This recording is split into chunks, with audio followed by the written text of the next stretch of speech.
Hello, everybody. I think that's all of us.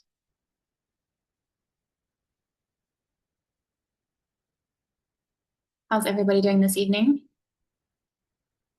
Thanks so much for joining the evening session, by the way. We were desperate to find a solution with all the clashes with the classes.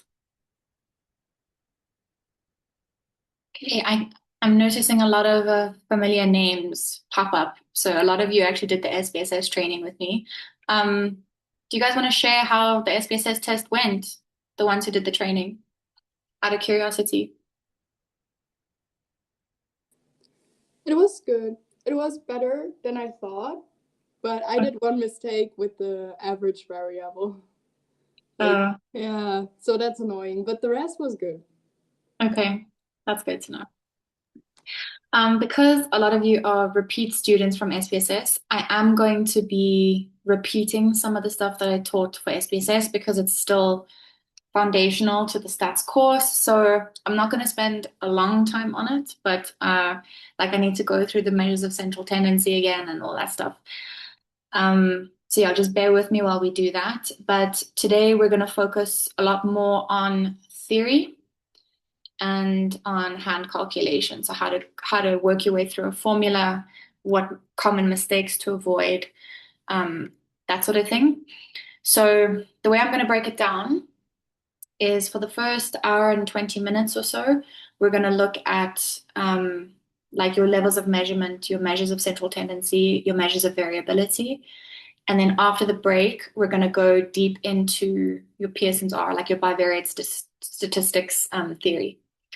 And then for the practice time, so we're going to start, I've created some multiple choice questions that we're going to go through as a group. Okay, so it's going to be up to you guys to unmute yourselves and tell me which answer is correct and why. And then once we've gone through the multiple choice questions, then you're going to do a couple of hand calculations for Pearson's R, which is a bit of a marathon formula. So yeah, prepare yourselves. Okay, like I said before, I'm not really strict about the camera on thing. I completely understand that it can be more comfortable to just keep your camera off. But I will say that you can like use the raise hand emoji to get my attention during the teaching time. But I'm also the kind of person that gets a little bit carried away with what I'm saying, what I'm doing. So if I'm not paying attention to you, then you just need to unmute yourself and interrupt me. It's completely okay. Okay, same introduction as before. So I'm an IPCOM 2023 graduate. I am South African, and I guess stuff I didn't add was I just finished my master's degree. So from communications, I actually switched into African feminist studies here in South Africa. And for my PhD, which I'm registering for this year, I'm going into psychology. So funnily enough, I have used like no statistics in my academic career aside from IPCOM. But in psychology, I probably will again. Okay, so yeah, this is not really an important slide, I think, for me. I kind of do things in my own way. But yeah, I teach you and then you get a chance to practice and you are always welcome to ask questions during, and I'll give you a moment at the end as well to ask questions. And if I'm going too fast, you are more than welcome to let me know. Okay. I can get carried away. I've taught this course a lot. So if I just start to like race my words, just let me know. Okay, and our sessions are tonight, tomorrow night, Saturday during the day, in like middle of the day, and Sunday middle of the day. And the way it's going to be structured is today we're focusing on week 1 and 2. Tomorrow is going to be week 3 and 4. Saturday, week 5 and 7. I'm sorry, week 5 and 6. And then on Sunday, we're going to focus on week 7, which is regression, which you haven't been tested on yet. So that's going to be the main focus. But you're also going to get a little bit more practice time on Sunday because week 5 and 6 on Saturday is very practice, like hand calculation dense. So I don't know if we're going to have enough time to practice on Saturday, but we'll see how it goes. Okay. So First things first, I want you guys to put in the chat how you're feeling about this exam, like where you're at in terms of your confidence level, how much you think you know. And then once you've given me a number on the scale in the chat, I would really like to know specifically what it is you feel you're struggling with. Like, where were you losing points in your assignments and things? So go for it. Start with your number, how confident you feel.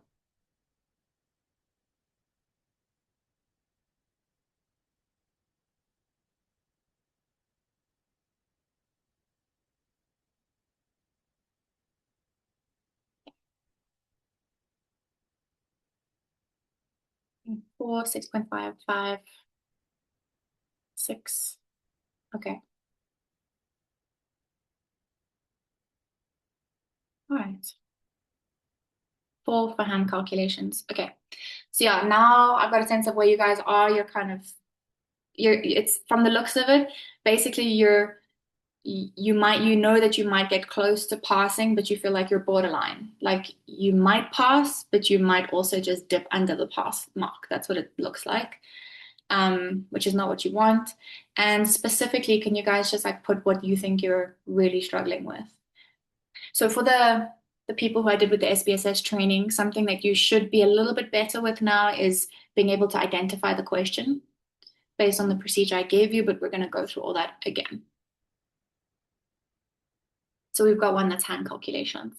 Is your name Amy? Is that how I pronounce it? So for hand calculations specifically, what issue do you have with them? Is it that you struggle to work through a formula? Is that you just make a lot of common, like silly mistakes everywhere? What's the problem there? For hand calculation, sometimes I like to miscalculate it, and Okay. especially for like finding the right formulas. But I know for Mhm. this exam we're gonna have the formula spreadsheet, so we don't really need to worry about that. But sometimes I just still miscalculate Okay. things. All right. Yeah, also a little bit of theory, hand calculations. All right. So, because I have been teaching this course a long time, I know exactly what the common mistakes are in hand calculations, because I can almost predict it with my students. So, when we work through the hand calculation, we're gonna look at the common errors. Because hand calculations should be at the most annoying because they take a long time and you have to be careful. It's attention to detail, but you should never be doubting yourself with what you're doing in hand calculation. Okay, your little introduction to stats. So why are you doing a statistics course in a communications degree? Okay, guys, this is a Bachelor of Science you're doing, not a Bachelor of Arts, which means they are training you to be able to do original research. Now, in year 3, you're gonna get a choice between doing quantitative research or qualitative. Okay, quantitative involves statistics and SPSS mostly, actually. So this is what they're prepping you for. Okay, so when you learned all this stuff on ISSR, it actually matters for when you design your own research study. The first thing you do is you decide on a topic or an area that you're interested in, okay?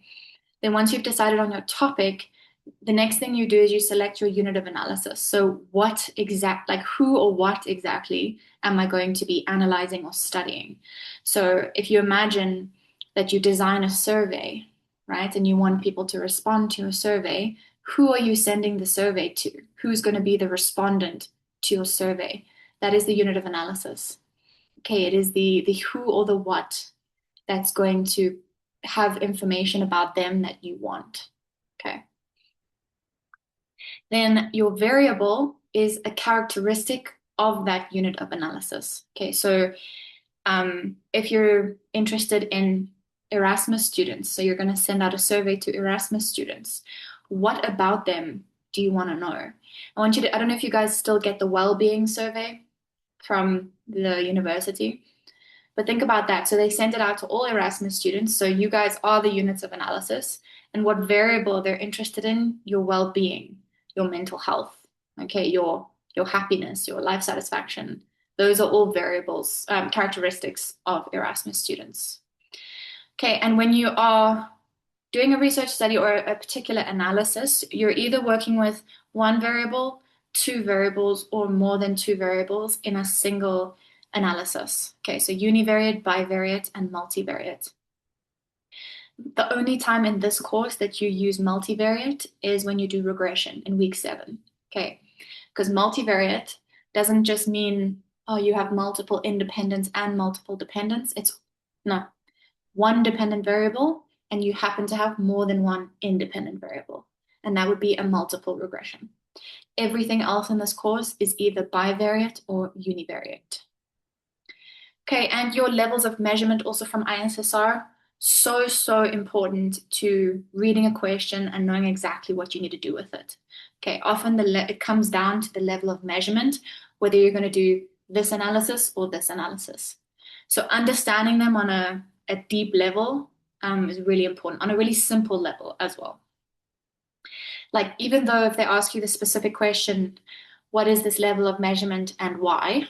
And you have to say, oh, it's interval because the values are equidistant and there's a meaningful order. Okay, that's all definition stuff.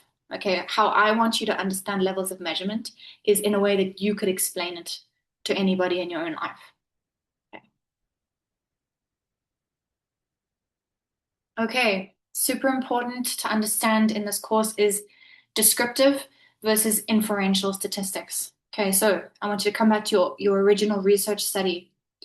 Let's say you are an IPCOM student who's doing their thesis and you want to study Erasmus students. How many Erasmus students are there? We're going across courses. There must be like, I don't know, tens of thousands. I don't know. I don't know how big the university is. But basically, it's way like that. The size of the whole population is way too big for you to be able to survey everybody. So what do we do in scientific research? We take a sample, right? Basically, we select, however we select a few people from that population and we run our analyses only on the sample.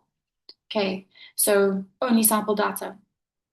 Now, there's all sorts of simple statistical analyses that we can run. So we can do our measures of central tendency, like what is the average height of this sample? What is the median height of the sample? What is the standard deviation of this sample? Lovely. Okay, we can do all sorts of things with that.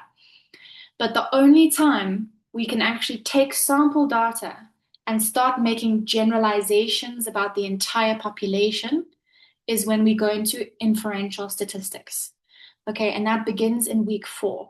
So these things called tests of significance, that's what they're about. If you want to say something about a population, you want to generalize about the population, you have to run a test of significance to be able to do so. Okay, all your descriptive statistics, so like your week 1 and 2 stuff, you can only describe the sample. Is that clear? Your descriptive versus inferential. You can give me a thumbs up when I ask these questions. Just your little emojis. Perfect. Okay. Oh, something that I realize I don't have on my slides for this session, but very important. I'm probably going to add them in the slides for tomorrow. Your symbols for all your different things in statistics. So like population size is capital N, sample size is lowercase n. It becomes really important. So especially for things like the mean and the standard deviation, you need to know your symbols because sometimes they'll present in the question, they won't say population mean in words, they'll use the symbol mu. So you need to just know that that means population mean, but we'll get there. Okay, this little note, it's because it came up in the SPSS session that I really want to emphasize it here. The same variable can be measured on different levels. Okay, so because they talk about age as a ratio variable all the time, it's always the example they use for ratio. That doesn't mean that age is automatically measured on a ratio level. Okay, it can be measured as ordinal. How so? Because it always, like when you're measuring a variable, always imagine it as a survey question, because that's how you would measure it. What is your age? How old are you? And it depends on how the person responding can actually respond. If there's an open text box where they can put their exact age, so I'm 29 years old, that's a ratio measurement because it's a precise number. But if the answer options are 18 to 25, 25 to 35, 35 to 40, those are ordinal age categories. Okay, so in that case, age would be measured on an ordinal level. So just pay attention to that in the questions. Okay, so I've grouped these together in the way that makes the most sense in terms of just understanding it more deeply. Nominal and ordinal share the common characteristic of being categorical variables, meaning when I measure the variable, the only way to respond in a survey is to put myself inside a category. Okay, so if you look at nominal, okay, it has no meaningful order or rank. Okay, that means that the answer options in a survey would not be put in any particular order because it doesn't need to be. Okay, common examples, nationality and religion. I've put South African, Dutch, Angolan, Vietnamese, but there's no reason I put those nationalities in that order. I could put them in a different order and it would mean the same thing. Okay, so for nationality, imagine the survey question. What is your nationality? I would put myself in the South African box, the South African category. Okay. Now for ordinal, also measured in categories, I would also have to put myself in a category.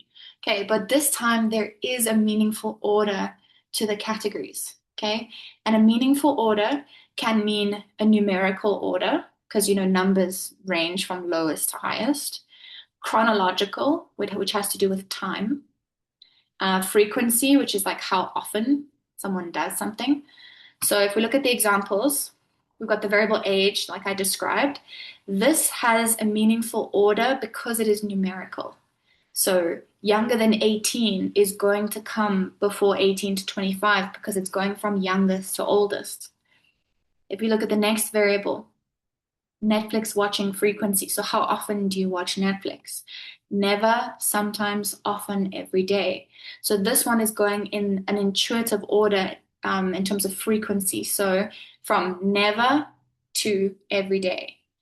And I want you to think, if you don't think that that has a meaningful order, try and mix it up and see if it makes sense. Because sometimes our brain will process a meaningful order so quickly that we don't even identify it. So if I wrote that sentence in often, never, sometimes, every day, then it would suddenly look like it was jumbled. We would automatically put it in this order. So that's nominal, ordinal, they are categorical. Okay, interval ratio are what we call continuous variables, but put simply, they are both measured in precise numbers. Meaning, if it's a survey question, the answer is going to be an open text box where I can put exactly the number that is the answer. What is your height? 175. Okay. How many euros are in your bank account? 124.56. Okay, it's a precise number. So what differentiates interval from ratio? Okay, very subtle difference. So it has mostly to do with the absolute 0 point, but I'll get there in a sec. I want you to look at these examples for interval. Okay, their favorite example is temperature. Okay, why is temperature not ratio? Okay, well, if you think, okay, it's a precise number, what temperature is it going to be tomorrow? 24 degrees. Cool, it's a precise number. But it's about what happens when temperature hits 0.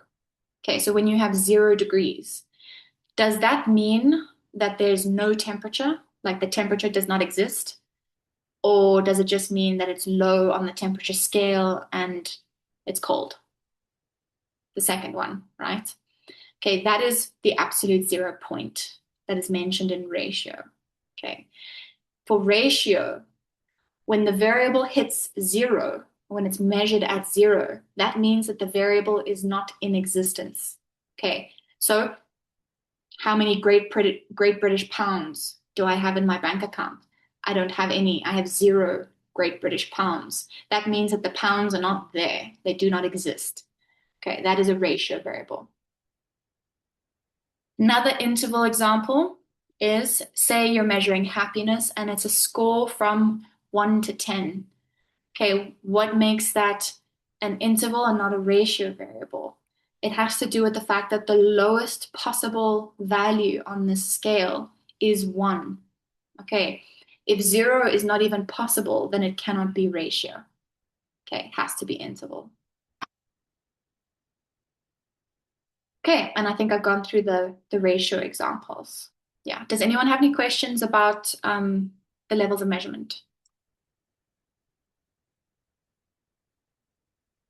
No? Okay, lovely. Okay, a little bit of theory. So, continuous means something slightly different with this theory. I mean, it's the same, but it's slightly different. So, continuous versus discrete variables. Both refer to either interval or ratio variables because they're both measured in precise numbers. But here's the difference. So, continuous variables are measured on a continuum, which basically means that you can have fractions and decimals as part of the measurement, right? So, what is your bank balance? 645.05 euros. Okay, that's a continuous variable. Discrete variables can only be measured in whole numbers, so 0, 1, 2, 3, 4, and that's because of the nature of the variable itself. So, for example, how many pets do you have? I have 3 pets. Okay, why is this discrete? Because you can't have 3.2 dogs. Okay, because the variable is a dog, a living being that cannot be split, right? It has to be measured as a whole number. Same for how many IPCOM exams will you write this term? 2, because you can't write 2.8 exams, right? You have to write exams in their entirety. So it's a whole number. All right. There is a trick question that they sometimes ask with this theory, is they'll ask, okay, how many children does this woman have? And you're like, cool, that's a discrete variable, 3 children. And then it asks, how many children do women have on average, like in this country? And the answer will be like 2.3. Okay. Why is it possible to have a continuous response for that? And that's because it was an average. It's not asking exactly how many children a woman has. It's asking how many children on average do women have. Okay. That is allowed to be continuous. I have one question. Yeah. Because there was one task, I think it was in Sowieso, where the change in your pocket, the money, was discrete. But I was a bit confused because they were like, I mean, you can have 3 euros and 20 cents. So I was a bit like confused. Yeah. So again, I think that's a trick question, a little bit like a riddle, because if they were asking you about the amount, like the value of the money, it would be continuous. But because they were asking you about the change, meaning they're asking you about individual coins. Do you know what I'm saying? So you would, if you had 3 euros 20, that means you had 4 coins in your pocket. And that's discrete because you can't split a coin. Does that make sense? So it really depended on the language they used to ask that question. Okay, so how would they say it if it would be continuous? I have to say, like, how much money do you have in your pocket? How, like, what is the value of the change in your pocket? Okay. Yeah, Okay. Thank you. sure.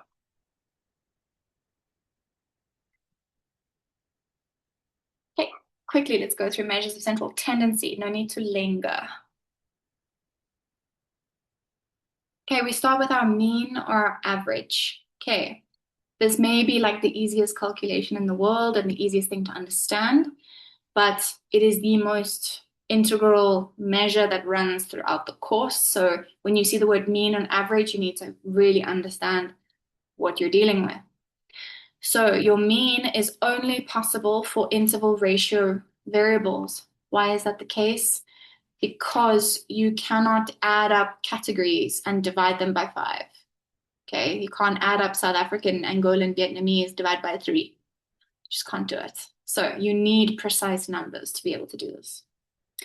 Okay, your notation, your sample mean is capital M, and your population mean is mu. Okay, why is it so important to differentiate between sample mean and population mean? Because it often makes a decision on what you're going to actually do with the question. Okay, or it gives you an indication of what you're doing with the question. So if all the language is pointing towards population, it's more likely a test of significance than it is a descriptive statistic. Okay, but we'll get there. Know your notation. So to calculate your average, as I'm sure you know, you add up all of the scores of the variable, whatever the variable was, and you divide by the number of units that you measured. When I say unit, it could be the people in the sample, it could be whatever you were studying. Okay, and theory-wise, what you have to know about the mean, we've got a few characteristics. The first 3 are really intuitive, like this is obvious about the mean. If you change any score, then the mean will change. This is clear as day. If you get a different grade for any of your IBCOM courses, your GPA is going to change, obviously. Okay, adding or removing a score is also going to change the mean. We know this. Okay, doing anything to any score is going to change the mean. We know this. Okay, it's the last 2 bullet points that I really want you to focus on. So in your lecture slides, they make a whole spiel. Hold on, there we go. They make a whole spiel about showing you this calculation, but you don't have to do this calculation. They don't test you on that, okay? They only test you on this on like a theoretical level, which means multiple choice question. So the first one is that the sum of differences from the mean equals 0. That means if you take each x value, okay, x values refer to each individual score of whatever variable is being measured.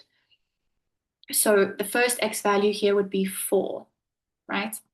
The mean here is 5. So it would be 4 minus 5, which is -1, okay? Then you'd put it aside. Then you do the same thing for every single score in the sample. Then at the end, you would just sum them up, and the result that you will get is 0. Okay, again, you don't need to do this calculation. The only thing you need to know is that the sum of differences from the mean is 0. Okay, it's almost like this very long-winded way of explaining the mean, but it's not very helpful or meaningful. The second point, the sum of squared differences from the mean is minimal. Okay, so if you add a little squared to this formula, meaning you would take the x value 4, subtract 5, which is -1, square that, which becomes +1, and put it aside, and do it for every single x value. When you add them all up at the end, the result you get is minimal. That means that if you used any other value than 5 for the mean to calculate the sum of squares, it would have been larger than the result we got. Okay, again, meaningless, not that important to understand, okay? You just need to remember this sentence that the sum of squared differences from the mean is minimal. Okay, it is the lowest possible value it could have been. Any questions here before I move on? No, okay. Okay, your median slash Q2 slash 50th percentile. Okay, it's a thing in stats actually. Sorry, all this stuff is delayed gratification here. Okay. So in stats, we often have multiple words for the same thing. So just know that this all means exactly the same thing. Your median is your precise middle point in the data. Okay, so if your mean gives you a sense of where the center of the data is, then your median is precise center. It is possible for ordinal, interval, and ratio variables. Okay, it's quite easy to see how it would be possible for interval and ratio, because you could just put the numbers in order from lowest to highest and select the middle guy. But for ordinal, it's not as straightforward because ordinal is categories, right? So how do you pick the middle point in categories? So you could either do it like this, you arrange people from lowest to highest with all of their values that's been assigned to the categories, but another way, more simple, is to just have a look at a frequency table, which they might provide for you. And you can see the categories on the left and your frequencies here. Okay, your frequencies tell you how many people in the sample fit into that category. So for less than 500 euros, only one person said that they fit there. And you can see that 3 is the highest frequency, meaning the second category was the mode, the most popular category. But anyway, to find the median, you always look at the cumulative percent column and you look for the percentage that is the very first percentage above 50%. Okay, and the corresponding category is your median category. So you can find the median both ways.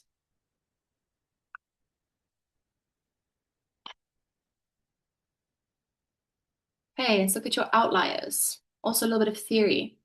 So what does it mean to be an outlier in data? Okay, it's basically like the one person in the sample whose score on the variable differs dramatically from the rest of the others. So it is always the person with the highest and the lowest, or the lowest score, but it's usually dramatically different from the rest. Okay, so if you look at this, this is a list of incomes.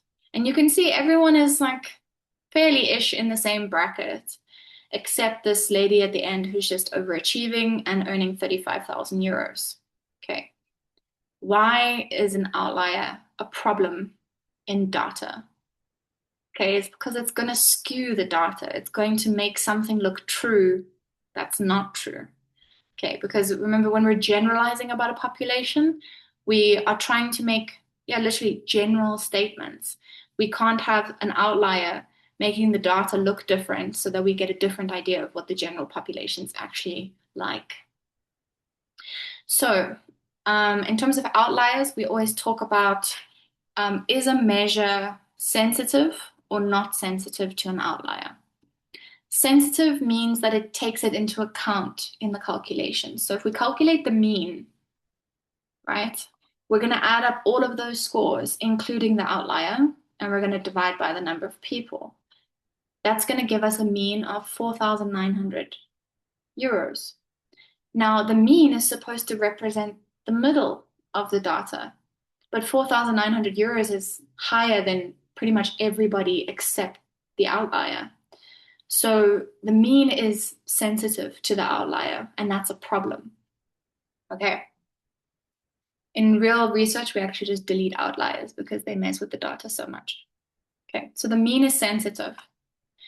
But if we do the median, because of the nature of how we get the median, we arrange these scores from lowest to highest, which means your outlier on the low side is always going to be first, and the outlier on the high side is always going to be last. And the only value we would pay attention to is dead center. And that would be 2,200 euros, which is way more representative of this sample. Okay, so our median is not sensitive to outliers. Is everyone clear on this, on outliers? Cool, let's move on.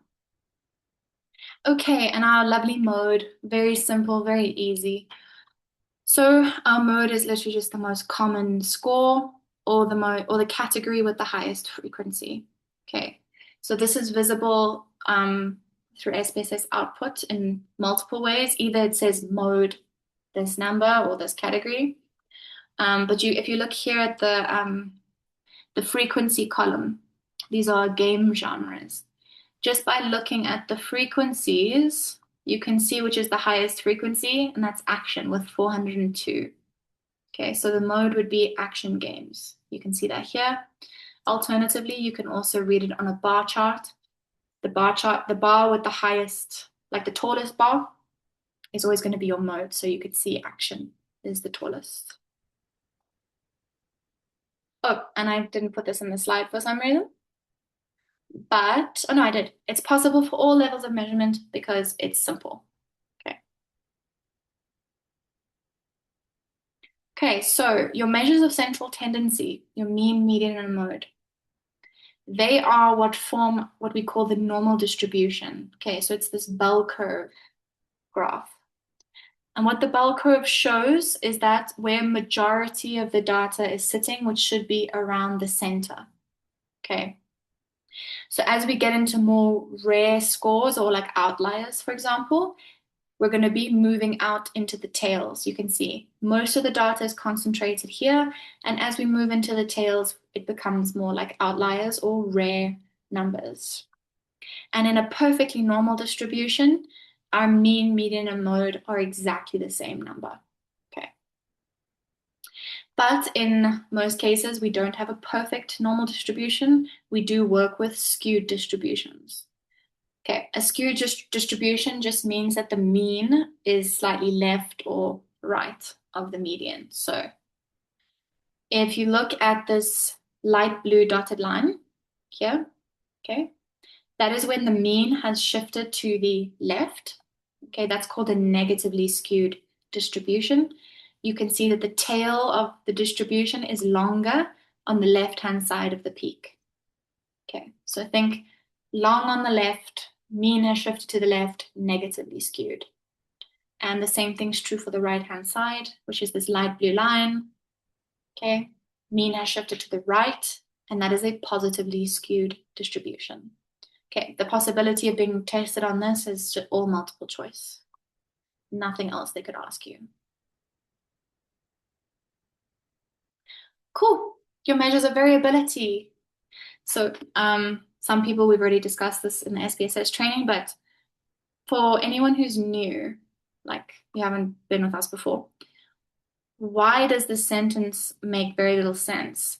If you're going on a hike and someone gives you the advice, don't cross a river that is on average 4 feet deep. Okay. Why is this, what riddle is this? What is this trying to get across? What's the problem with describing a river as on average 4 feet deep?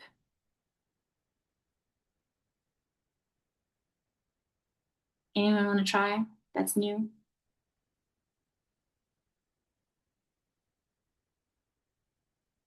No? Okay, that's cool. So the reason it's a problem is that that is useless information. Okay, if you're on a hike and you're crossing a river, the average doesn't make any difference to you. Doesn't, so you need to know where the river is shallow and where the river is deep so that you know where it's safe to cross. Okay, so this is something that your average or your mean doesn't tell you. It doesn't tell you the shallows and the depths, so it doesn't tell you the variation in the river. This is what the measures of variability are about. Okay, literally the word vary or variety, this is what it's based on. Okay, your measures of variability are your range, your interquartile range, your variance, and your standard deviation. Okay, so another way of saying, you know, it tells you the variation in a data set or in a sample. You can also think about it as diversity in a sample, right? So you can have 5 people in a sample, you measure everybody's height, and you put them next to each other, and the heights do this. It's like a city skyline, yeah? And then you can have another 5 people, measure everybody's height, put them next to each other, and it could be like a fairly even line.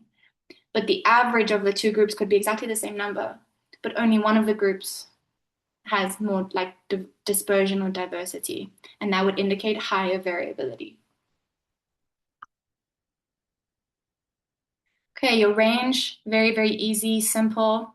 It is possible for some ordinal variables. It is always possible for interval ratio. Interval ratio is everything's possible, so you don't even need to study that. Of course, it is sensitive to outliers because the way that you measure range is you get the maximum value and you subtract the minimum value. Remember, an outlier is always going to be the highest value in the data set or the lowest. so it is sensitive. But yeah, super easy calculation. You could be given an SPSS output that has descriptive stats and the minimum maximum values, and you can use that to calculate the range.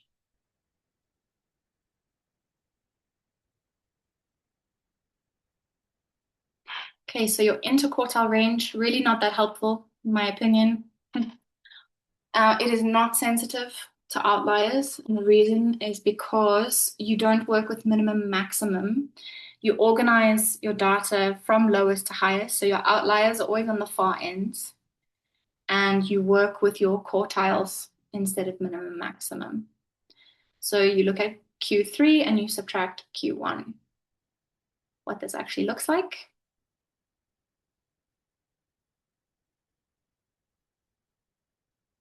Okay. So you can see your quartiles divide the data into 4 equal groups, right? Because each group represents 25% of the data.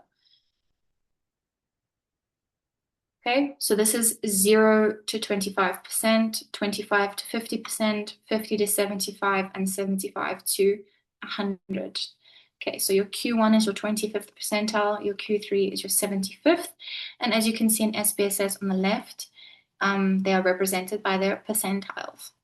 So for example, if you were given a question where you were given this output and they asked you to calculate the interquartile range, you would just pay attention to your 75th percentile and you would subtract the 25th percentile. So 2.90, if you round up, minus 1.31, and that would give you your interquartile range. Does anybody have any questions about this? The quartiles? No? Cool.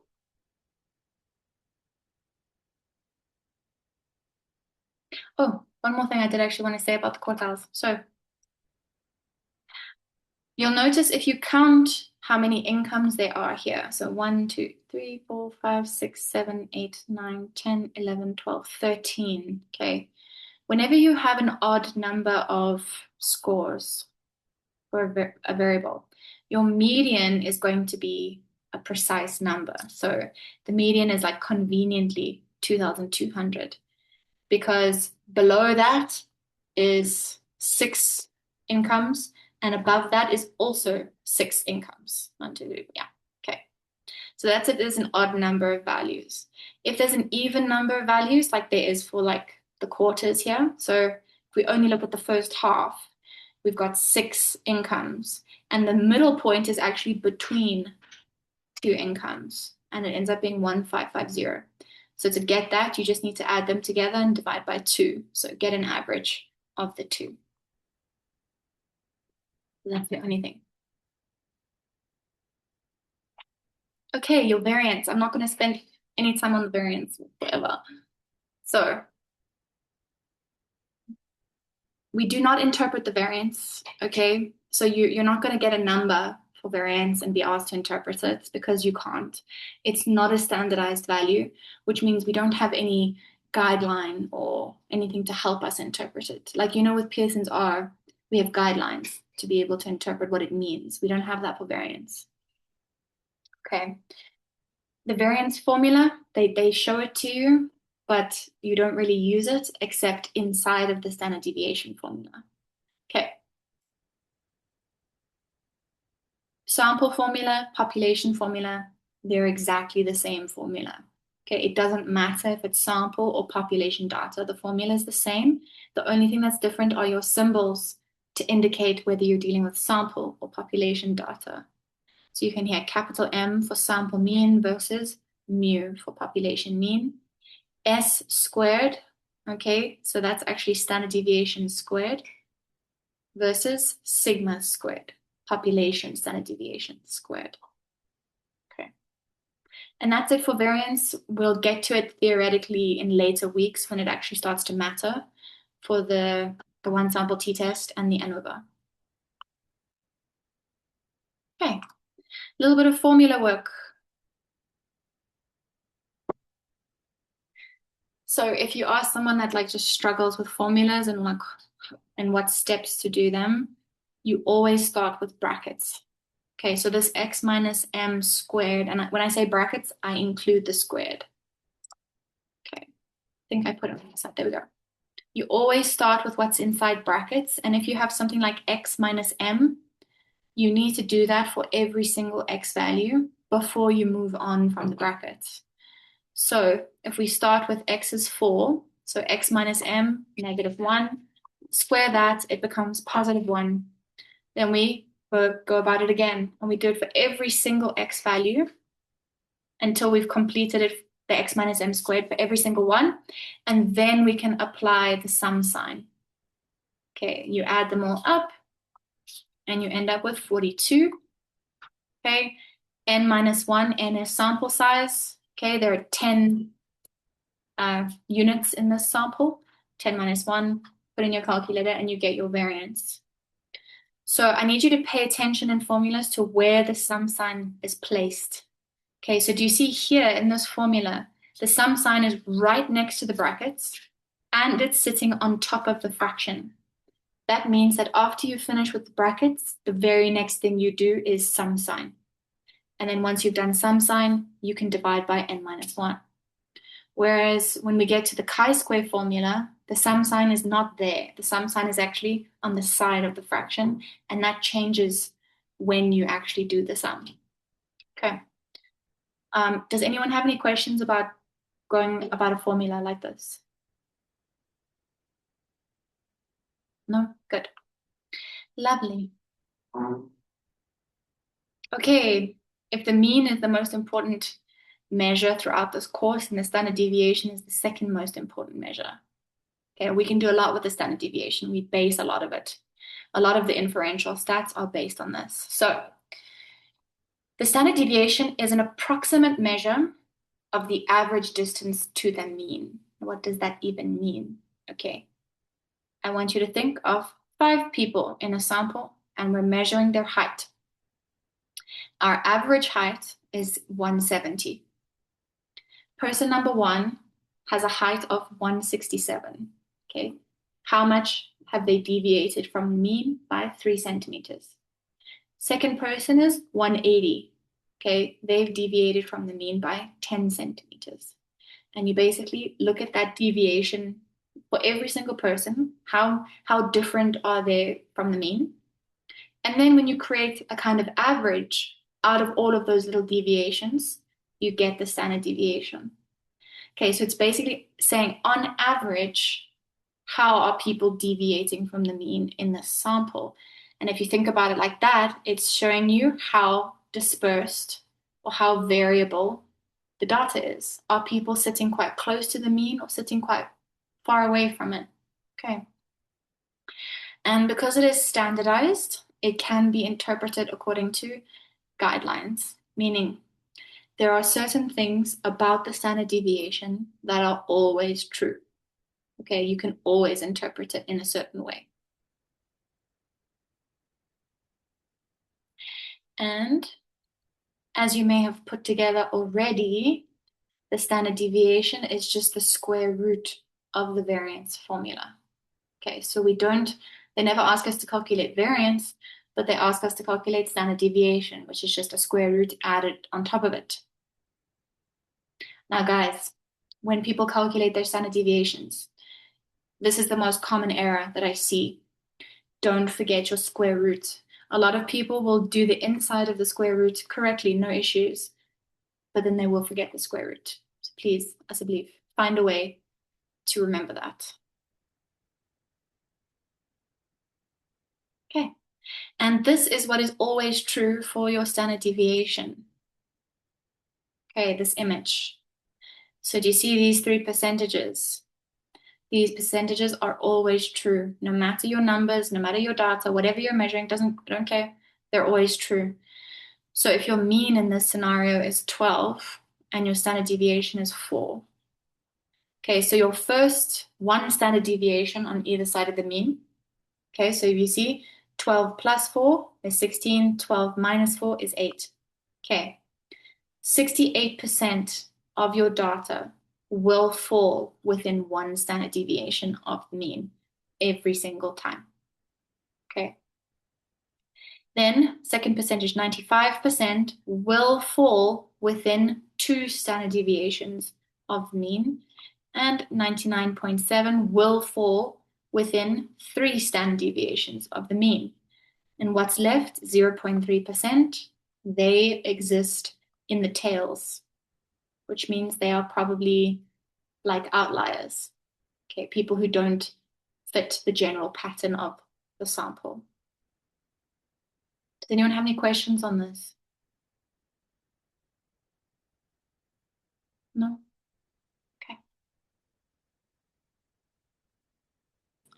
Is that for the rule? Is that for every, like all the time? Or is it for normally distributed data? I mean, it is for normally distributed variables, but the reason I didn't even mention that is that, guys, we can't do anything with any variable if it's not normally distributed. That's just the truth. In second year, you'll actually learn that one of the first things you do with a variable is you check that it is normally distributed, and then this rule applies. But yes, this rule applies across the board, no matter what your numbers are. They could ask anything, any question, any numbers. These percentages hold true. Okay, thank you. Yeah. So it's kind of preempting week 3 when you start looking at like probabilities and you start dividing the normal distribution into percentages. It's based on this. It's the standard deviation, the fact that it's standardized, that allows us to start using it to work with probabilities. Okay, so if you're visualizing variance and standard deviation, okay, I want you to think of dispersion or diversity is spread out, okay, lots of possibilities. Whereas if you have low variance, so low variety, it's more similar, it's closer to the mean, okay. So the tall, skinny one is lower variance and standard deviation, and the flatter, wider one is higher variance and higher standard deviation. Okay. I want you to think about those height scores again. If your mean for the skinny one, if your mean is 170, this tall, skinny one would be like people in the sample like 165, 168, 171, 173. Like they're very close to the average height. Yeah, so they're close to the center, squeezed. Whereas the flat one would indicate, oh, maybe someone's 153, another person's 196 and 181, and like they're all over the place. So more variety.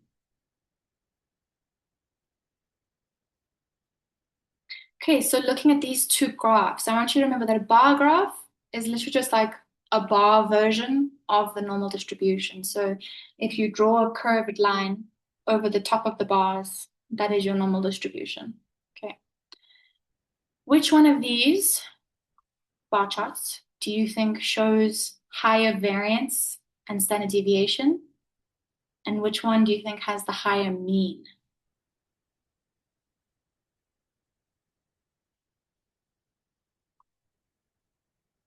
I'll wait.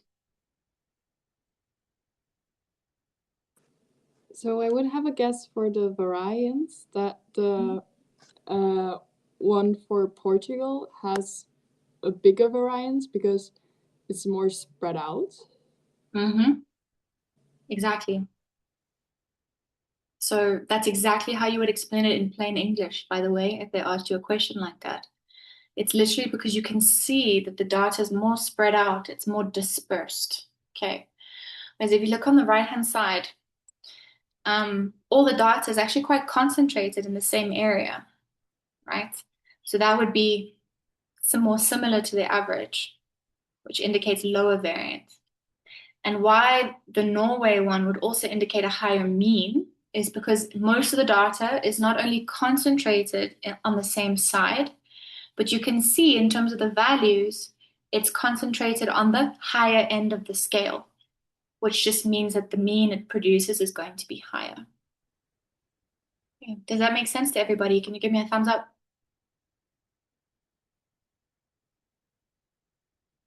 Cool. Lovely.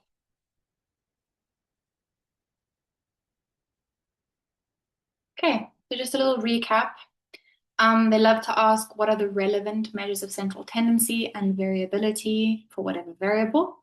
When they say relevant, they're always saying according to the level of measurement, what is possible. Okay. Interval ratio, everything can be done because it's numbers and we can do so much with numbers. Ordinal, it's just limited. Okay, so we can only do the mode, the median, and the ranges. Okay, but anything that actually requires a formula, like adding and subtracting and dividing, not a chance. And then nominal, shame, can't even do median and range. Why not? Because nominal has no order, there's no numerical logic to it at all. So it's just the mode. Okay, are we already here? We've only been going for an hour. Yeah, maybe this makes sense. Bivariate statistics actually has a lot. Okay, guys, I will see you. What's the time now we are at? I'm trying to do time zone calculations. 8:30, 7:30. Can I see you guys back here at 7:40? That makes sense. Yes. Okay.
All right, guys, so we're back.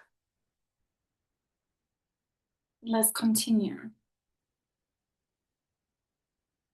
Okay, so far, the kind of measures we've been looking at, like calculating the mean, calculating the standard deviation, those are inherently univariate statistics.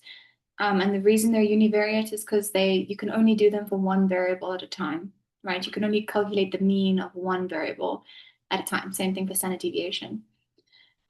Whereas now we're moving into bivariate statistics. Okay, that means that there are two variables involved now.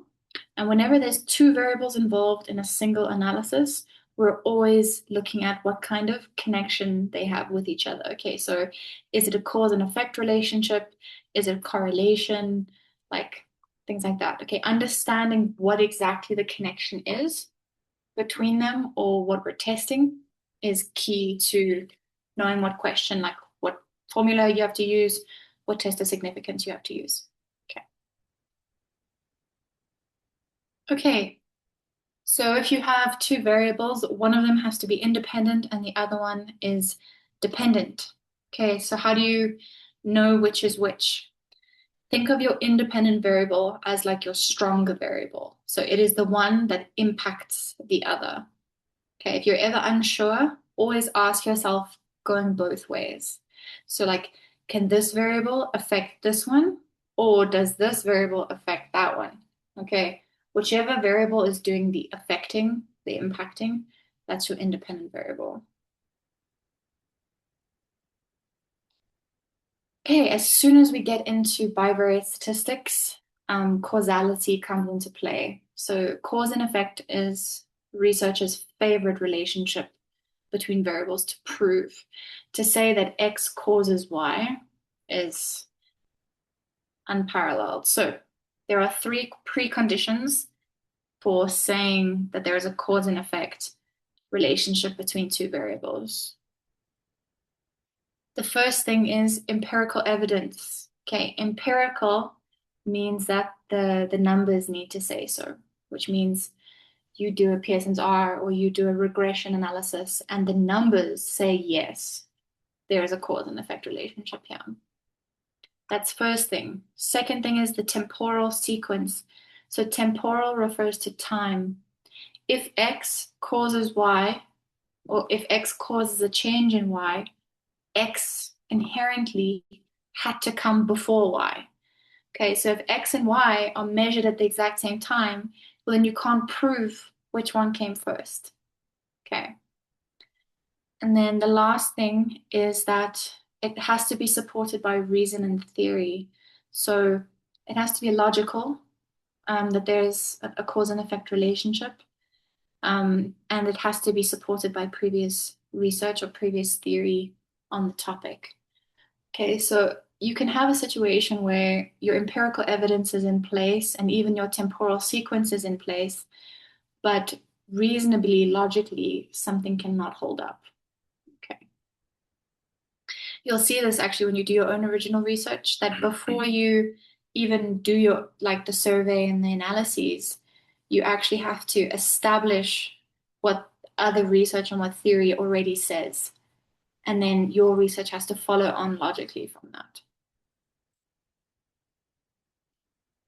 Okay, so when the numbers say yes, but logic theory says no.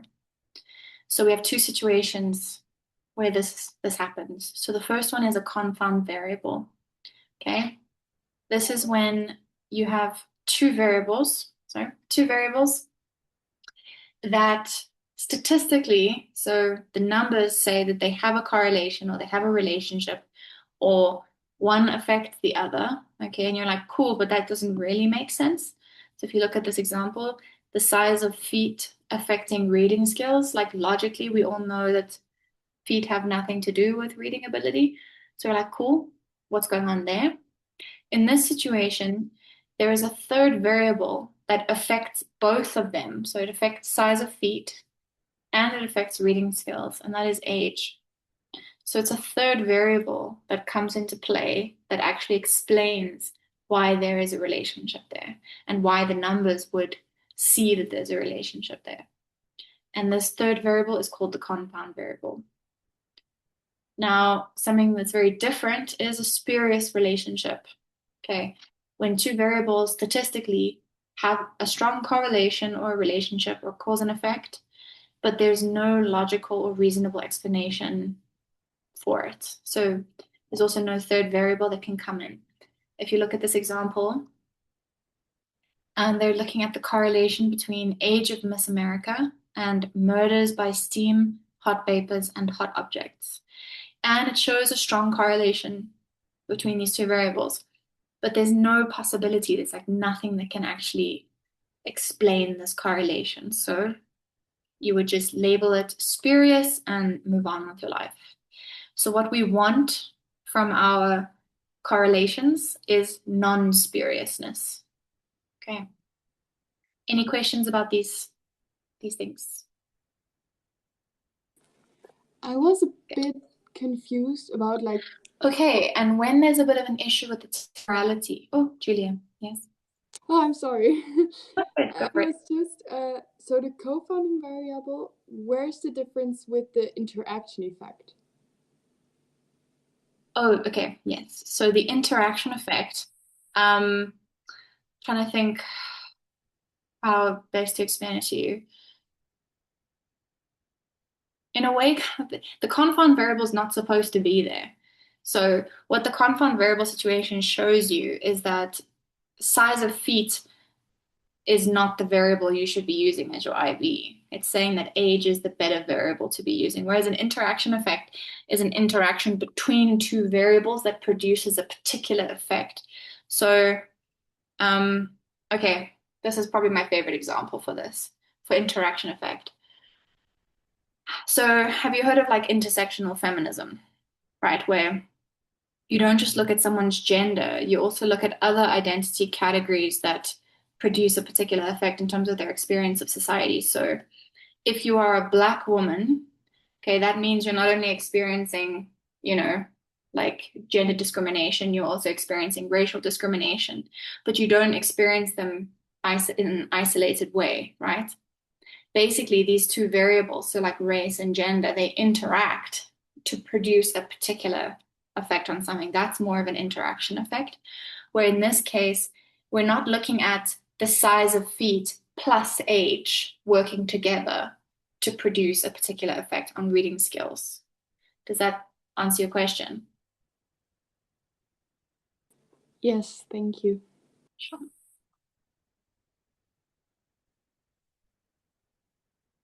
Okay, so yeah, when you have a temporality issue, basically, if X has to come before Y to prove causality. If you have a situation where you cannot prove which one came first, so the chicken or the egg, okay, did the chicken come first or did the egg come first? We don't know. This is called reverse causality. Okay, the direction of temporality can go either way.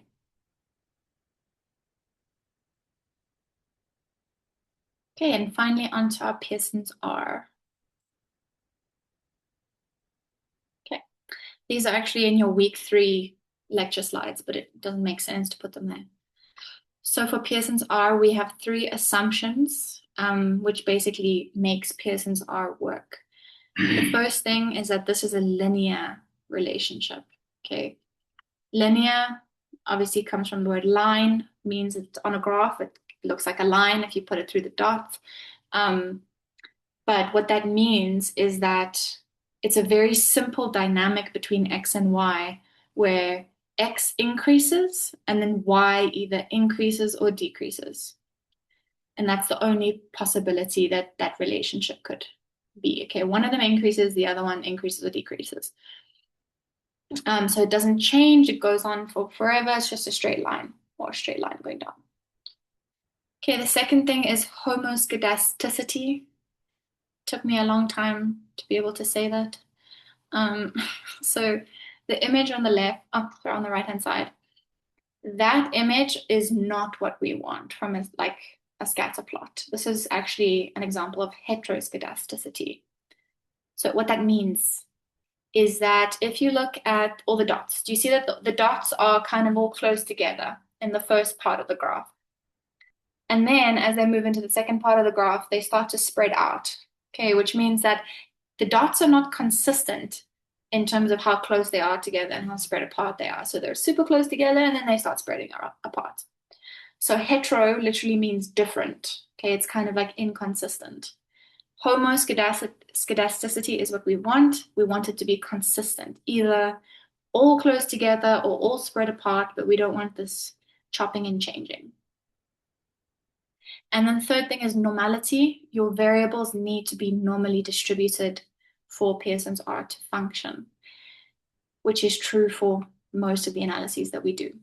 Has to be normally distributed. Okay, that could just appear in a multiple choice question, just so you know. Alrighty, scatter plots. So your scatter plot is just a visual representation of your Pearson's R.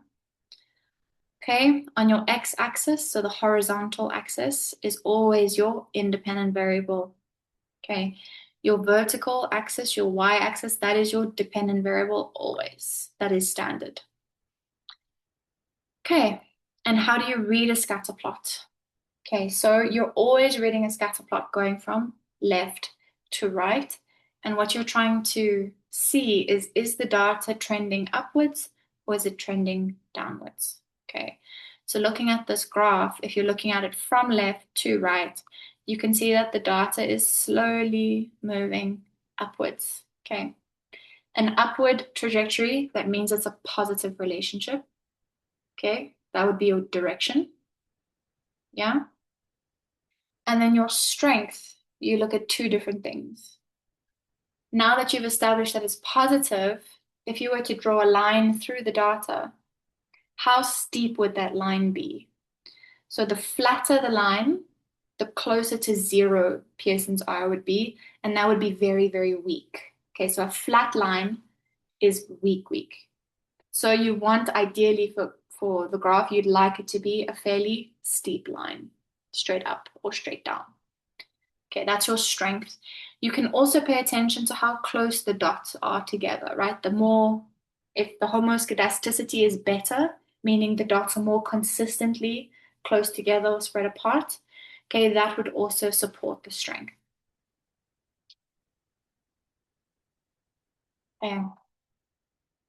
And you can plot a scatter plot yourself because a scatter plot represents raw data, meaning for Norway, okay, their stats, their data was that they have 14, let's call it, 14 hospital beds per 1,000 people, and their life expectancy at birth is just over 80, so like 82. So that's their exact data, and you would plot Norway over there. Okay, so your Pearson's R is a relationship, a correlation, or an association between two variables that are both interval or ratio. Okay, so as we go through these trainings, we're going to look a lot at keywords. Okay, keywords, levels of measurement, it makes a difference. If they use the word relationship or correlation, they're not doing it by accident. Okay, they're using those words specifically to guide your mind towards something like Pearson's R. Okay, your R value that you calculate is standardized, which means that it is always between -1 and +1. Okay, if you do the calculation and it's outside those bounds, you've done something wrong. Okay, when we conclude on Pearson's R, we always make sure to mention our strength and direction of the relationship. Okay, strength you basically get by putting into these categories, okay, whatever number you get, and your direction is it positive or negative, right? What does it mean to have a positive or a negative relationship in simpler terms? Okay, so positive relationship, when X increases, Y also increases. When X decreases, Y also decreases. Okay, a positive relationship means that both the variables are going in the same direction. Okay, so it's plus plus, minus minus. A negative relationship is when your variables go in opposite directions. So if X is increasing, that means that Y is decreasing. Okay, so an example I use in the SPSS training is if you increase hospital beds per 1,000 people, so you make hospital beds more available, what is likely to go down? Like what statistic or what variable? Like the death rate is likely to go down because you have more hospital beds available for people. Okay, so this is an example conclusion. There is a negative moderate correlation between caffeine intake and hours of sleep. Okay, why did I say it's a negative relationship? Because caffeine intake increases, hours of sleep decreases. Okay, which makes sense according to what the variables are.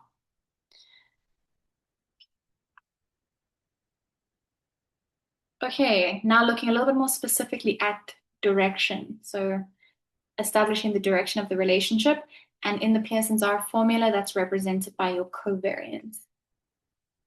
Okay, so if you were to look at a scatter plot like this, and the pink line is represented by the mean of the X variable age, right? And the blue line, the mean of the Y variable number of social science articles published. Okay.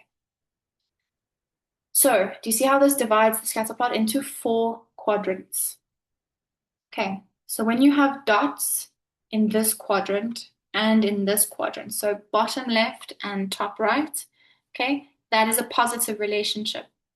You can also just see that, reading it from left to right, you can see it starts moving upwards. But conversely, if you have dots top left and bottom right, that would indicate a negative relationship.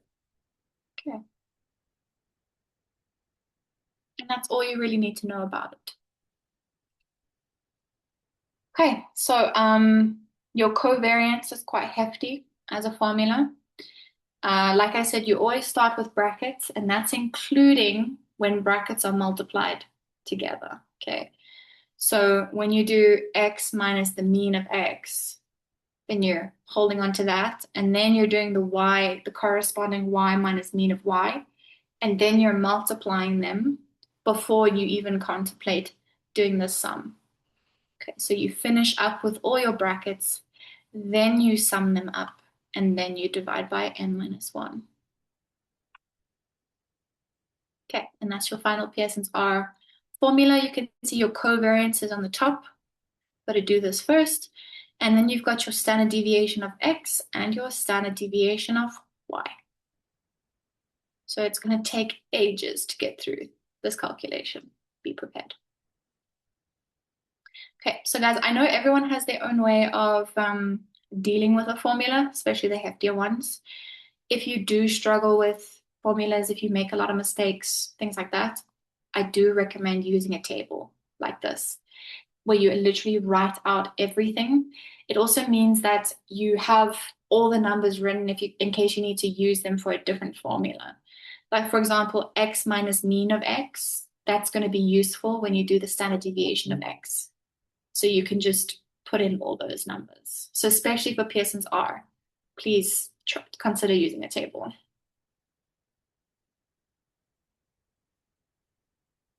Okay, so what you would do is for this last column, okay, you would add up all these numbers at the end, and then you would divide them by n minus 1.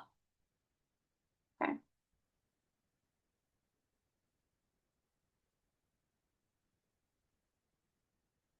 Okay. Okay, so here's your standard deviation formula that we've already looked at. So obviously it's got x minus m in there, but that applies to like any variable. So this would be x minus the mean of x. And then when you do it for y, it basically becomes y minus mean of y. Okay, and you do it for x and y individually because you just have to with standard deviation. Oops. Cool. Do your brackets, sum them up, divide by n minus 1, and please don't forget the square root at the very end. Okay, and you get your standard deviation. Okay, once you've got these three values, oh, don't mind my sleep. Then you get your final Pearson's R, which should be a value between -1 and +1. So in this case, this is very close to +1, which means it's a very strong correlation. And it's positive. You can see that. So there's a positive, very strong correlation between social scientists' age and their number of published research articles. Okay. Do we have any questions about Pearson's R and the hand calculation at this stage? No. Okay, good. Okay, we're going to do a little scatter plot reading time. Who wants to tell me about the scatter plot on the left-hand side?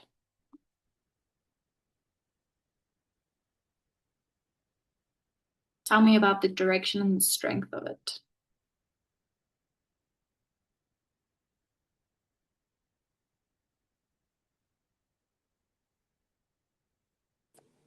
I can try.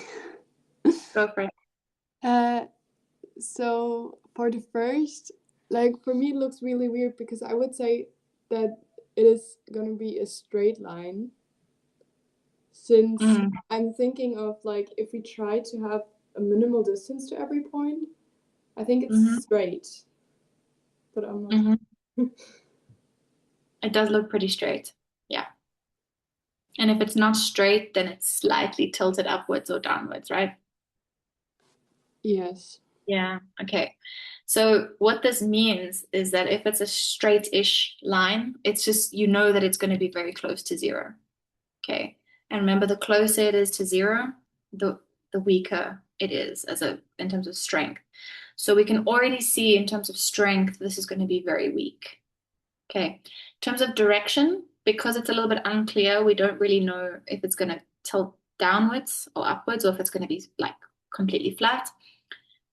It's hard to tell at this stage. Okay. If there's anybody who's not seeing the flat line that we're seeing, so another way to look at it is to do the quadrant method, right? So you basically divide this into 4 quadrants. And remember, for a positive, it's supposed to be in opposite quadrants on bottom left, top right. And for negative, it's supposed to be top left, bottom right. So basically in opposite quadrants. But here, the dots would be in quadrants that are right next to each other at the bottom. That indicates a flat line. Okay. And if we look at the result, yeah. Oops, we were supposed to do the other one. Don't just ignore that. Okay. What about the one on the right-hand side? Does anyone want to try?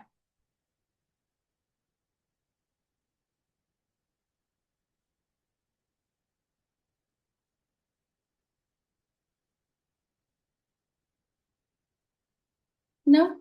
So I would say it's negative because the dots are going downwards, and I say it's quite strong because it's tilting really down.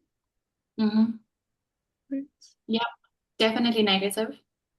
It's a little bit difficult to tell the strength with this one because it's decently steep, for sure. The line is decently steep, but the dots are a little bit inconsistent for my liking. You know, some of them are really close together and then they start spreading out a bit. So there's definitely a consistent trend, but a little bit spread. So I wouldn't go as far to say that it's very strong, but I would be happy to estimate that it's either strong or moderate. Okay. Remember, when they ask you to do this, they're not expecting 100% accuracy from you because that's not possible. What they're going to do is they're going to give you these maybe for multiple choice, and then they'll maybe give you a few Pearson's R's that they'll be like, okay, which is it most likely to be? Which Pearson's R value is it most likely to be? And based on that, you can definitely get to the closest one that you think it would be.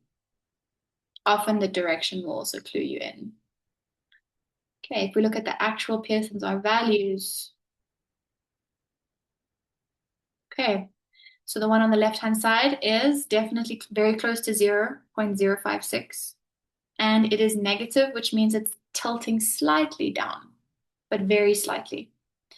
Then on the right-hand side, indeed, it is negative, and 0.713 fits into the strong category. So we estimated it perfectly. It is negative and it is strong. Okay. Is everyone feeling comfortable with reading the scatter plot?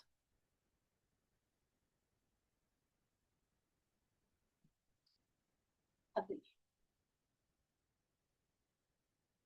Okay, we've already hit the Q&A part.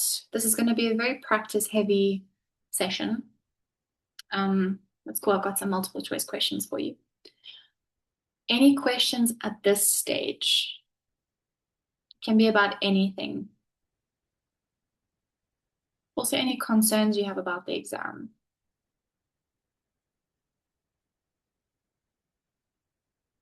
No.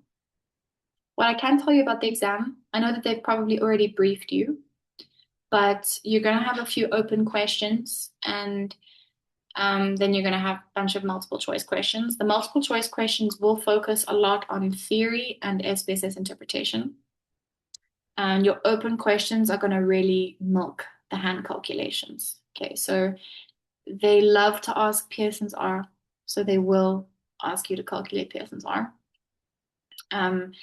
They generally really like to ask the chi-square test for independence. So when we do that on Saturday, we're going to practice it quite a lot. And in terms of theory, it's quite unpredictable what they're going to ask, but they do like to ask multiple choice questions that are not just you regurgitating information, like you know this definition. They actually do like to test your understanding of it. So that's probably important. Okay. Do some multiple choice questions. So you can either raise your hand or unmute, but it probably makes more sense to just unmute if you want to answer. Let's look at the first one. A researcher finds a strong correlation between an adult's height and the number of plants an adult owns. How would we describe this correlation?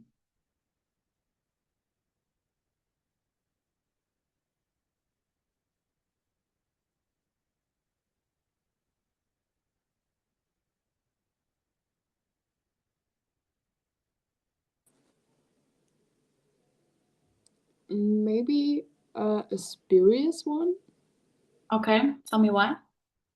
I thought because it's a coincidence. Like there's no explanation for it. Mm-hmm. Yeah, exactly. Okay, there's no reason an adult's height should correlate with the number of plants that they own. Yeah, good. So when you read the question, if you have done some studying and you have been through this training, you're probably going to have an instinctive answer, like, oh, this was like that weird word, spurious. So that's a good thing to trust. So you can be like, cool, I see what I thought it was in the answer options, but it's always a good idea to just run through the answer options and rule them out. So why is it not reverse causality? Why is it not a confound variable? And why is it not non-spuriousness? Okay. Next one. One of the three conditions for causality is empirical evidence. What does this refer to?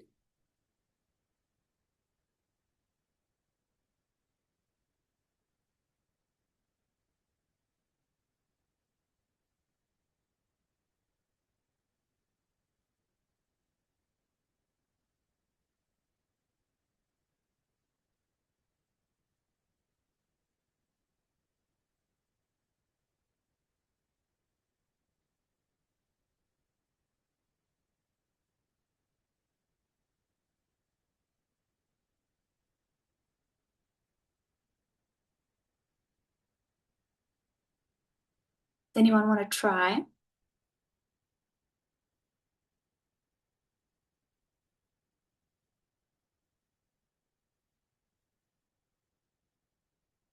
Okay, Laura, go for it. I would maybe say A. Okay. Just because I ruled out the other ones. Okay. can I ask how you ruled out the other ones? How are you sure it's not B, C, and D? The timing would be, what was the word again? I forgot the word, but it's not timing because, yeah, I don't know. I just wrote them up. Temporality. Yeah. Yeah, and yeah, temporality, and then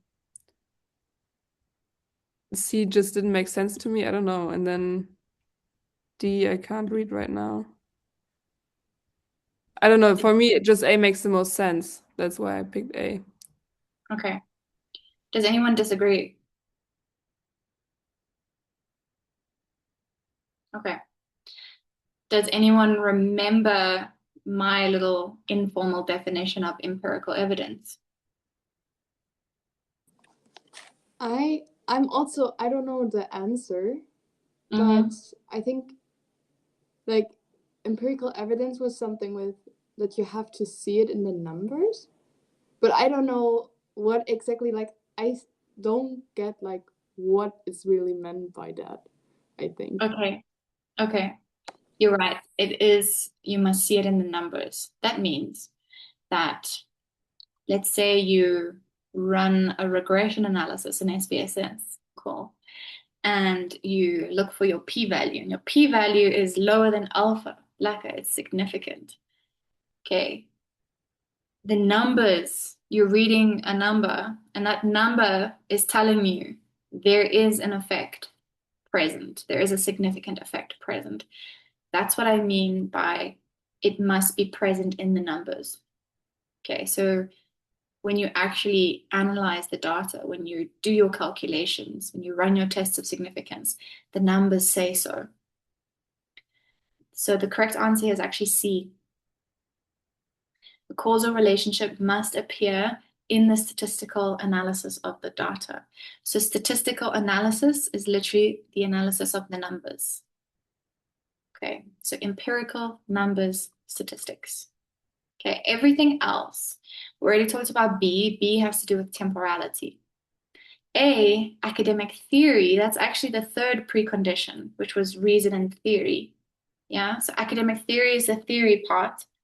D actually refers to the reason part in that third precondition. So not only must it be logical and make sense, must be backed by theory. Okay, temporality and empirical evidence. Does that make sense to everybody? Julia, do you understand what I mean now by you must see it in the numbers? Yeah, I think I understood. Okay, cool.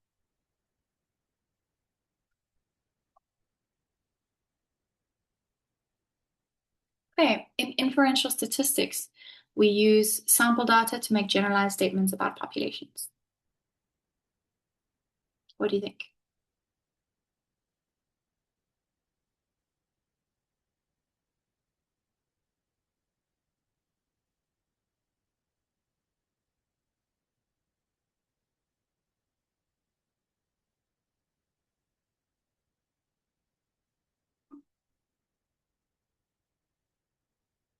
A little bit of a trick question.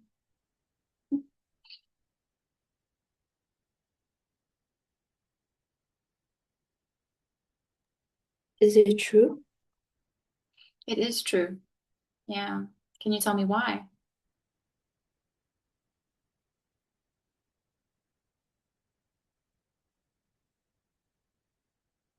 No? Maybe because it's impossible to test the whole population. Exactly. We never are using population data unless it's like a countrywide survey where everyone gets surveyed. Yeah. So we are always working with sample data, pretty much always. It has to do with what analysis we run that allows us to generalize about populations or not. Okay. Good stuff. Okay, what is another term for the median? Oh, easy one. D? Yeah, D. All of the above.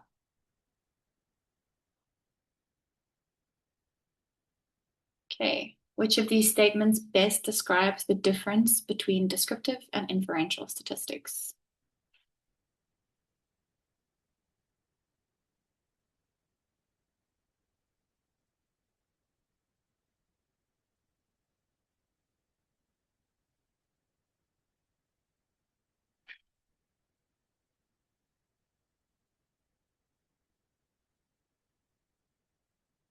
C.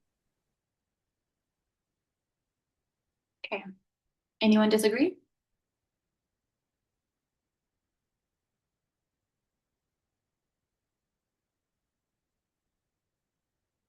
Make sure you read all of them carefully. Is it possible that there are two right? Mm-hmm. Because I think it's A and C. It is. Oh. Correct answer is D. Yeah. So especially when the multiple choice questions are very wordy, make sure you read each of them carefully because often they'll use like a little bit of language they're trying to throw you off. So A, descriptive statistics describe samples. Inferential statistics describe population. That is true. Okay. In inferential statistics, we use sample data, but we use it to describe population. So the word describe is key there. I'm not saying we use it, I'm saying we describe it. So A is correct. B is not correct because it says that inferential statistics never uses sample data. That's not true. And C, of course, is true. Descriptives cannot be used to generalize about populations. Inferential stats can.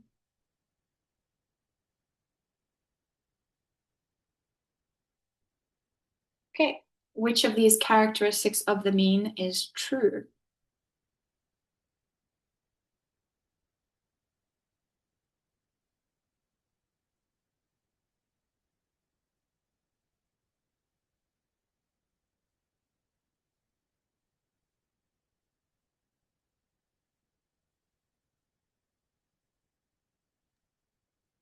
B.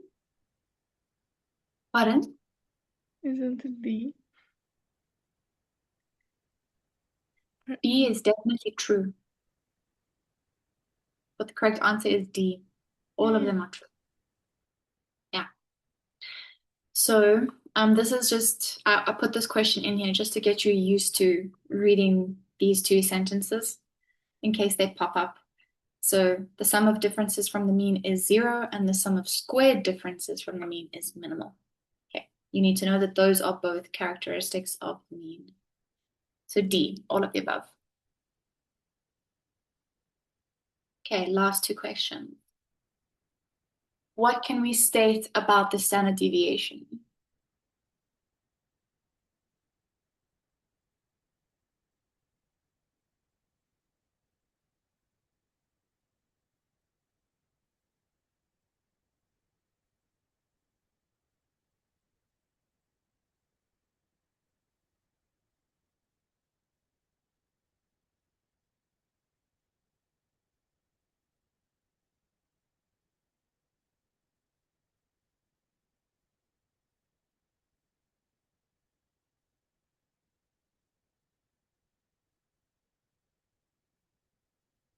Did anyone make notes on this? It's B. No. It is B. Yes, your percentages are 68, 95, and 99.7. Okay, that's just a matter of studying. Okay, which of these measures of central tendency are sensitive to outliers?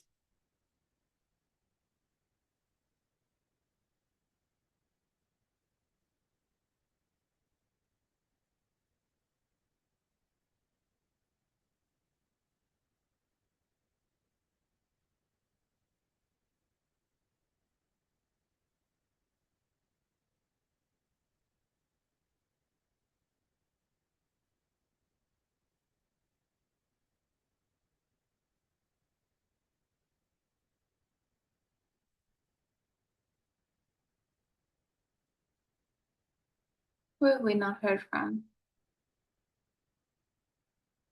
Julie?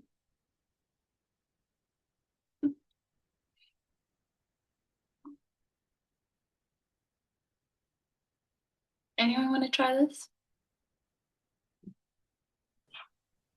I can try. Okay, go for it. Maybe A. Okay, why you say maybe? Why don't you not have conviction?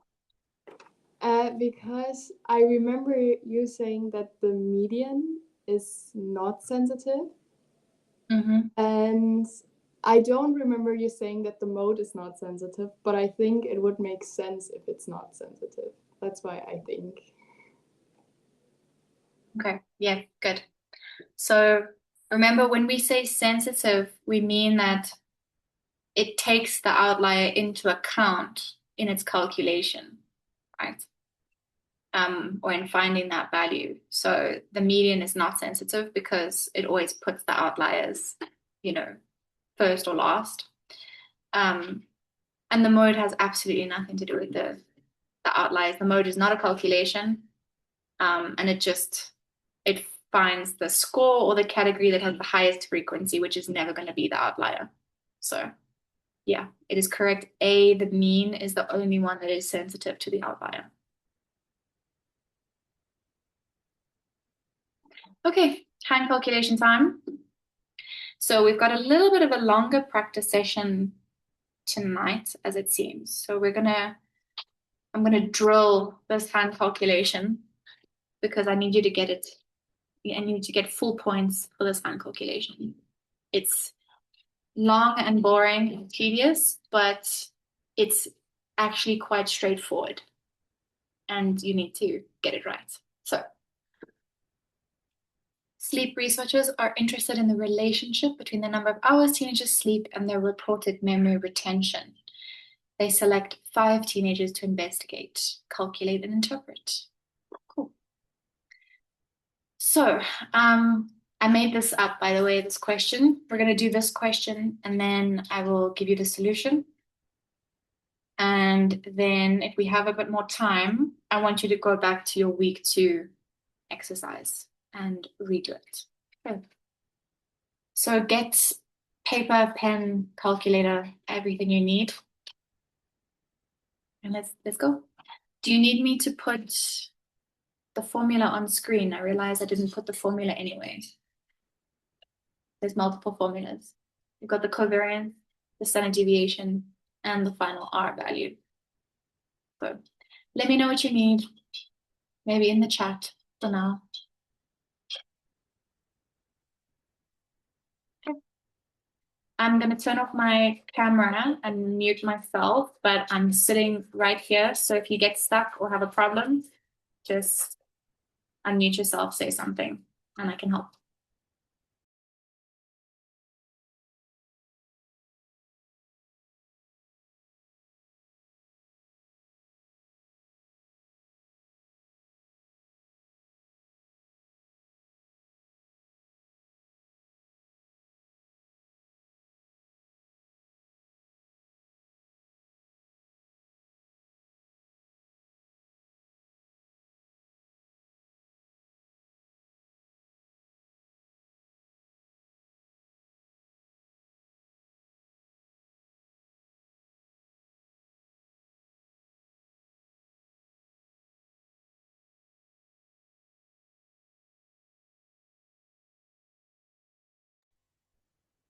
You know what, guys? Instead of leaving you to do the entire calculation yourselves, what I'd like you to do is start with the covariance, just the covariance. And then when you've finished that, you can just put a little message in the chat saying done with covariance, whatever. Just because I want to do it in parts so that we could look at the solution together, see if anybody went wrong, and then course correct.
Is anybody else done with their covariance? You ready for the solution, or would you like more time? Just let me know in the chat.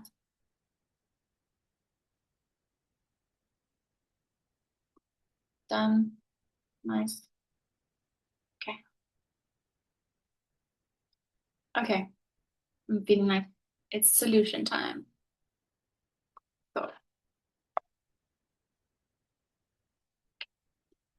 doing the thing where it won't get me out of my PowerPoint. Okay, I'm pulling up the solution. One seckie.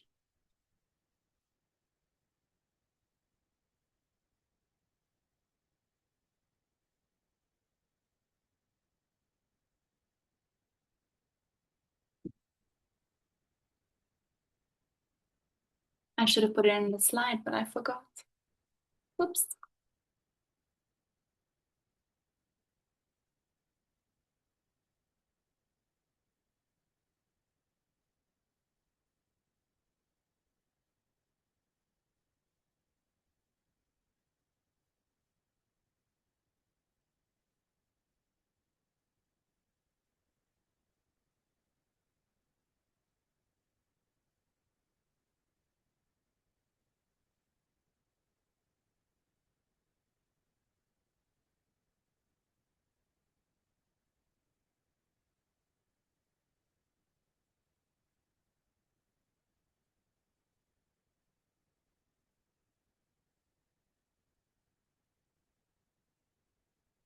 All right.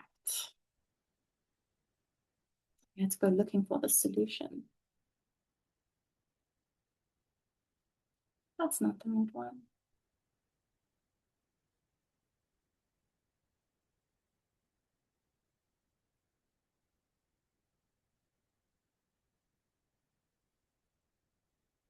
This is the one to go and look at. Hey guys, I hope you can see the numbers. Here are your covariance on the right-hand side.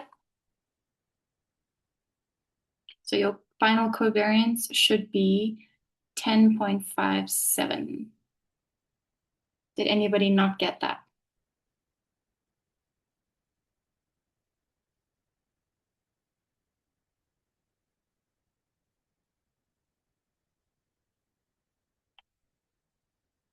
Okay. I'm guessing we all got that. Lovely. You can do your standard deviations, and please just say in the chat when you're done.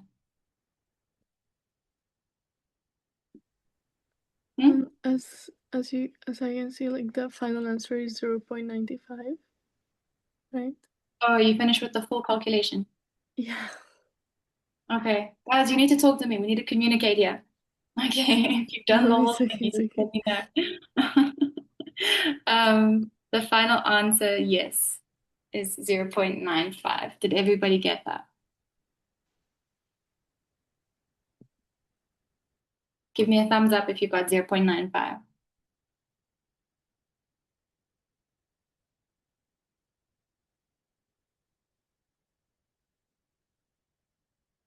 Yeah? I have a question. Yeah, go for it. On the exam, do we need to also include the conclusion if we're doing the Hen calculations? Yes. It is kind of a normal thing for this course that every time you do any kind of analysis or calculation, you always need to finish with a conclusion.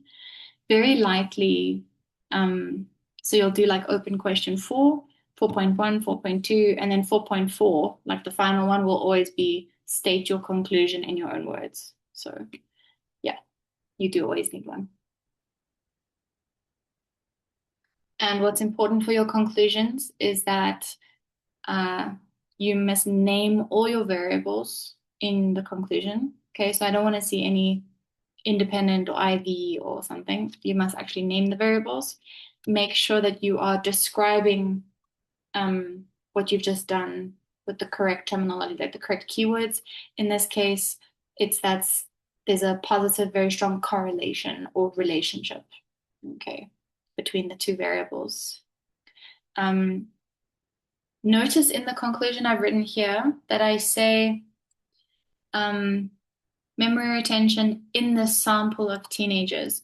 Do you notice that I say in the sample and not in the population, right? Because I know that Jay kind of drills it into you guys that in your conclusions you must say in the population. Remember that because that's describing literally population, so it's inferential. That is applicable to the tests of significance.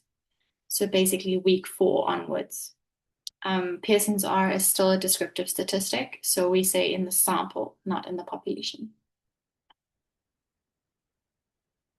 All right, if you're done with this question, which I'm guessing all of you are, then you're going to go back to your week 2 assignment, and you're going to do that question. And then, guys, I really don't know what else you can do except to keep drilling your Pearson's R calculation. Can I also have a question? Yeah, go for it. So, like, we are gonna answer on computers, so like we cannot write every calculation down for the answer. So we just say like covariance and that and Pearson's R's to get like points if we mess up. Or how do Well, the thing is, you'd be surprised, but back when I did this exam, they made us write out the entire calculation on computers, which is horrible. And I'm not exactly sure how they do it with you guys these days, because I know you do the exams on computers, and I don't know if they accept like handwritten calculations, but as far as I remember, they do make you write it all out, like all the pluses and minuses and all that. And if they don't require that from you, then they probably are going to ask you to just put down the covariance, put down the standard deviations, and so on. But if they would like let us write it all out, if we have, for example, like the sum sign or the square root, like I wouldn't even know how to do that on a computer. Do we have to learn that? Either, so they are, I know that there are symbols available to you on these computers. It's always a good idea to also ask the invigilators who are going to be present in the exam room, in the exam hall, because they can show you everything. But if you also just write out, like in words, square root, I'm pretty sure that's fine if you don't know where to find the symbol. Okay, thank you.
Julia, out of curiosity, you said that you struggled a bit with hand calculations. Is Pearson's R then going pretty well so far? Yeah, it's going good. I tried Pearson's R this afternoon alone, and I had always a mistake, like always something was wrong, which I said, which is why because I said that, and now I had it right. I'm at the assignment 2 now, so yeah, but I understand like the steps, I think. Okay, all right, good.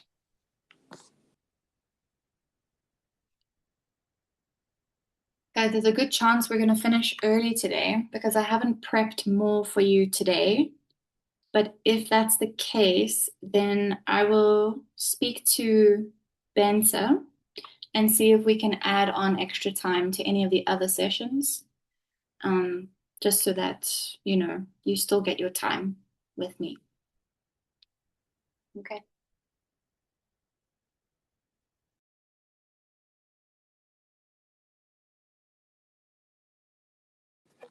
Are we also covering like all the theory here that we need? Because I was a little bit overwhelmed by all the theory we read and we had in the lectures. And that's why I also said like I have struggles with theory because it was so much. Are we going to cover everything here? Yes. So what I tried to do, at least like with this week's slides, is that one of the biggest problems I think with your lecture slides is that there's a lot of text on them, and they will sometimes say the same thing 3 different ways. So it looks like 3 times the amount of theory that it actually is. So we are going to cover all the theory that you're likely to be tested on, which is like pretty much all of it. But I'm going to try and make it as visually simple as I possibly can so that it doesn't overwhelm you. Okay, thank you.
All right, guys, how are we doing on this question? Are we finished?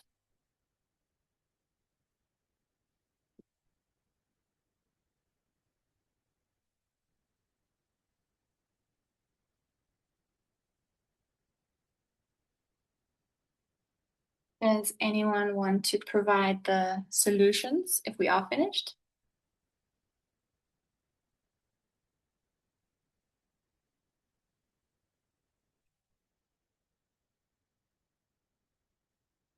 Come on, don't be shy. You're probably right. You've got this. What's our covariance? I'm not finished, but I have the covariance. Okay, tell me, what is it? I have 179.5. Okay, let me just quickly make sure that I'm looking at the correct solution for the question. Yeah, I have a lot of solutions lying around. Don't worry. Let me just check for a sec. This assignment, I swear. I'm going to stop sharing for a sec. Okay. This was not that one.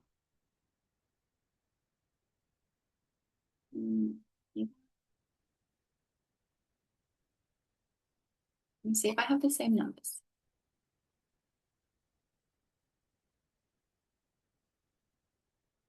Was it the same numbers? Sorry, guys. I actually think I have a different solution. Where am I?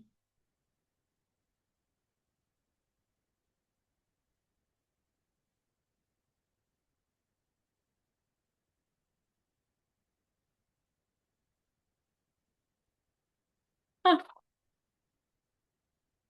Sorry, guys. I thought I'd done the solution for this question, but I clearly haven't. I think I did an old assignment with different numbers. Because I have something very similar and it's just not the one. Can anybody else confirm the covariance so that we have like a consensus?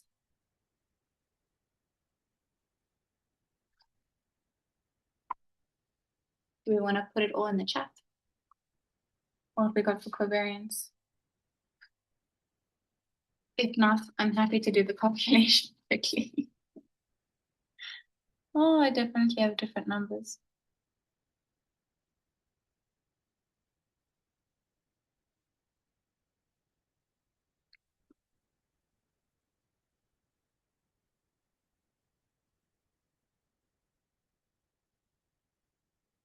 Okay, give me a sec.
Guys, I'll tell you what. How do you feel about this?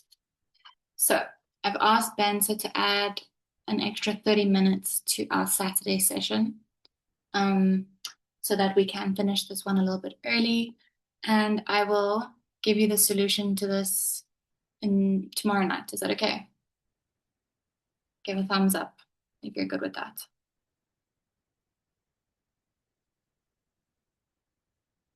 Cool.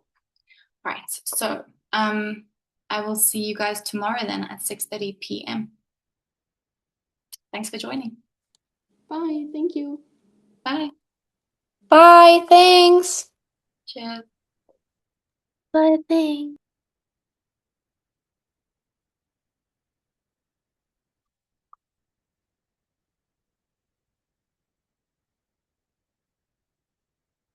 Julie, are you good?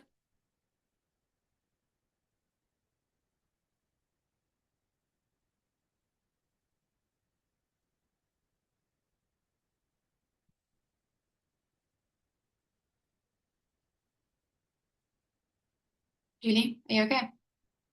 You have a question? No? Okay. I'm gonna close the meeting.